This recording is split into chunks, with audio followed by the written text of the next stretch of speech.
Le gouvernement éthiopien a déclaré 3 jours de deuil national après le drame de Oromo. Au moins 52 personnes ont trouvé la mort et des centaines ont été blessées dans une bousculade. Le Premier ministre Haile Mariam Delasagne dit qu'aucun des manifestants n'a été abattu par la police. Il appelle au calme. Les gens ont commencé à se rassembler à Bishoftu Ora Arsadi dimanche matin. Les célébrations annuelles de Thanksgiving sont connues ici sous le nom de Erecha. La plupart étaient très excités, mais certains ont noté que quelque chose n'allait pas. Nous sommes partis tôt le matin et quand nous sommes revenus, nous avons vu des gens qui manifestaient. L'ambiance avait changé. J'aurais aimé que ça ne change pas. Qui sait ce qui va se passer ensuite?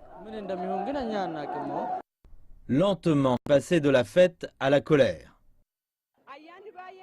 Les célébrations étaient très bonnes, mais les gens ont commencé à dire non au gouvernement et nous sommes d'accord. Nous voulions que ces fêtes nous apportent liberté et confiance. Nous voulions de la solidarité cette année. Nous voulions être libres. Le gouvernement maintient que les victimes sont toutes mortes dans la bousculade qui a suivi l'utilisation de gaz lacrymogène par la police.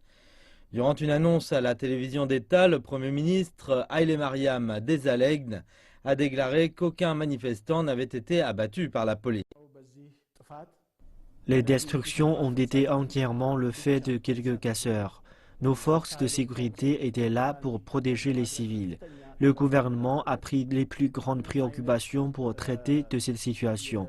J'invite les gens de Oromo et la population en général à faire corps avec le gouvernement et à soutenir les transformations en cours dans ce pays. Des centaines de personnes ont été blessées et sont actuellement soignées à l'hôpital.